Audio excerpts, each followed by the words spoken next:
Hello बच्चों, आज के इस वीडियो में आयनिक रेडियस के कॉन्सेप्ट को समझेंगे। सबसे पहले जानेंगे कि आयनिक रेडियस होता क्या है। तो बेटा, आयनिक रेडियस किसी भी मोनो एटॉमिक आयन का रेडियस ही आयनिक रेडियस कहलाता है।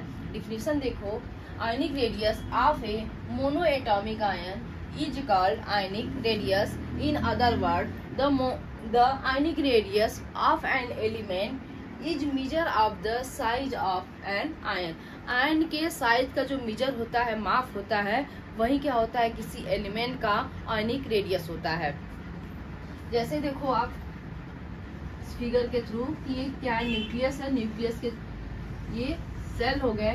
बेटा, न्यूक्लियस और आउटर मोस्ट सेल के बीच का डिस्टेंस, न्यूक्लियस और आउटर मोस्ट सेल के बीच का जो डिस्टेंस है, ये डिस्टेंस ही क्या होता है, आयनिक रेडियस होता है। ये डिस्टेंस आयनिक रेडियस होता है। आयनिक रेडियस ये प्रोपोर्शनल होता है E/Z। E/Z रेशियो के प्रोपोर्शनल होता है। E क्या है, नंबर ऑफ इलेक्ट्रॉन। Z क्या है, एटॉमिक नंबर ऑफ एलिमेंट या आयन या केटायन, जो भी आयन का, तो एटॉमिक नंबर हो गया। और E क्या हो गया, आपका number of electron. E/Z ratio increase करेगा तो आयनिक रेडियस भी इंक्रीज करेगा, एंड E/Z रेशियो डिक्रीज करेगा तो आयनिक रेडियस भी डिक्रीज करेगा। आयनिक रेडियस टू टाइप्स के होते हैं। First cationic radius, second anionic radius. Cationic radius के एग्जांपल हैं एल्युमिनियम +1, एल्युमिनियम +2, एल्युमिनियम +3। बेटा, अब इसमें चेक करेंगे कि किसका रेडियस ज्यादा है और किसका रेडियस कम है। तो ट्रिक है कि E/Z रेशियो हम कैलकुलेट कर लेंगे तो हमें पता चल जाएगा कि किसकी वैल्यू ज्यादा आ रही। E/Z रेशियो की वैल्यू किसकी ज्यादा आ रही, जिसकी ज्यादा होगा उसका रेडियस बड़ा होगा और जिसका कम होगा उसका रेडियस छोटा होगा। चलो कैलकुलेट करते हैं E/Z रेशियो। एल्युमिनियम 13 होता है, 13 इलेक्ट्रॉन होते हैं और एटॉमिक नंबर भी 13 है। तो एक इलेक्ट्रॉन डोनेट कर दिया, लॉस हो गया, तो यहाँ पे हो गया 12/13। यहाँ पे 2 इलेक्ट्रॉन लॉस हुआ, 11/13। यहाँ पे 10/13।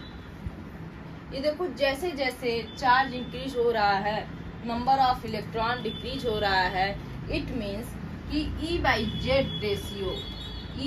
रेशियो लेस देन 1 हो रहा है। बेटा, E/Z रेशियो लेस देन 1 होगा।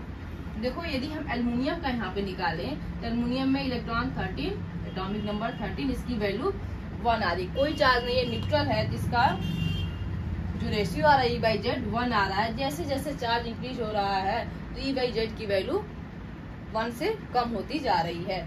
इसको हम सीक्वेंस में करेंगे तो देखो, इसका जो रेडियस के सीक्वेंस में करेंगे तो एल्युमिनियम +1 ग्रेटर देन होगा एल्युमिनियम +2 से, ये ग्रेटर देन होगा एल्युमिनियम +3 से। बेटा, जो size of cation, size of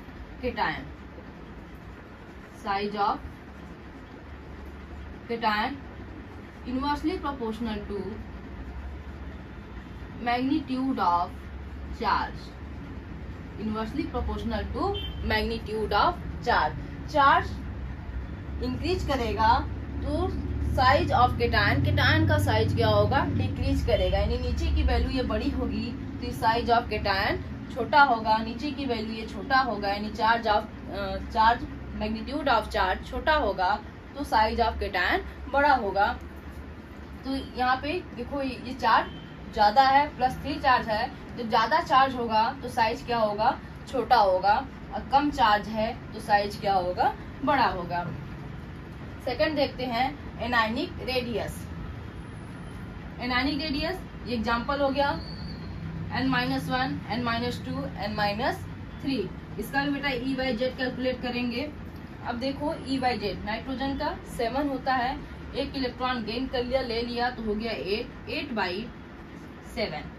यहाँ पे बेटा 9/7, यहाँ पे हो गया 10/7। देखो, जैसे जैसे इलेक्ट्रॉन इंक्रीज कर रहा है, -E नेगेटिव चार्ज इंक्रीज कर रहा है तो यहाँ पे देखो नंबर ऑफ इलेक्ट्रॉन भी इंक्रीज हो रहा है। इट मीन्स कि ई बाई जेड की जो रेशियो है, ई बाई जेड का रेशियो वो ग्रेटर देन 1 होगा। ई बाई जेड की जो वैल्यू है, रेशियो है, वो ग्रेटर देन 1 होगा। देखो जैसे हम न्यूट्रल का निकाले तो न्यूट्रल नाइट्रोजन हो गया, इसमें 7 इलेक्ट्रॉन, एटॉमिक नंबर 7, ये वैल्यू 1 आ गया। हमने 1 इलेक्ट्रॉन यहाँ ले लिया, 8 हो गया। 2 इलेक्ट्रॉन लिया, 9 हो गया। 3 इलेक्ट्रॉन लिया, 10 हो गया। तो देखो ऊपर की वैल्यू इंक्रीज कर रही है, तो ई बाई जेड की वैल्यू भी क्या कर रहा है, इंक्रीज कर रहा है। तो इसलिए ये क्या होगा, 1 से ग्रेटर देन होगा ई बाई जेड की वैल्यू। अब साइज देखो, size of anion, size of anion ये बेटा प्रोपोर्शनल होगा magnitude of charge, magnitude of charge. Charge ज्यादा तो साइज ज्यादा।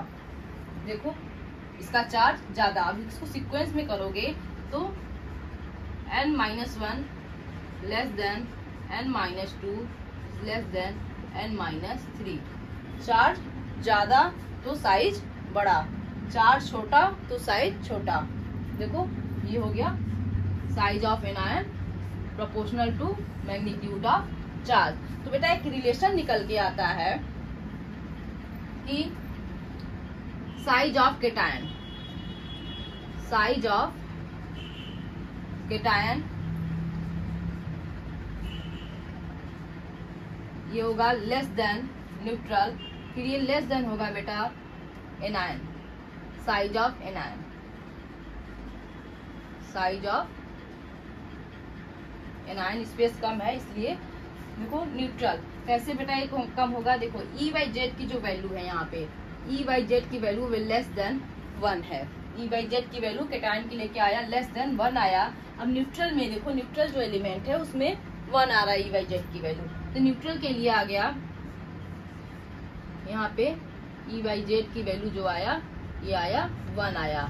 और साइज ऑफ एनायन के लिए क्या आया, एनायन के लिए आया था ई बाई जेड की वैल्यू ग्रेटर देन 1 आया था, ग्रेटर देन 1। यानी कि सबसे छोटा साइज किसका होगा, केटायन का होगा, फिर न्यूट्रल एलिमेंट का होगा, फिर उसके बाद एनायन का साइज होगा। ये बेटा सीक्वेंस है, इस तरह से आप क्वेश्चन को सॉल्व कर सकते हो। आई होप आपको ये वीडियो पसंद आया होगा, आपके लिए हेल्पफुल होगा। तो चैनल को सब्सक्राइब करिएगा।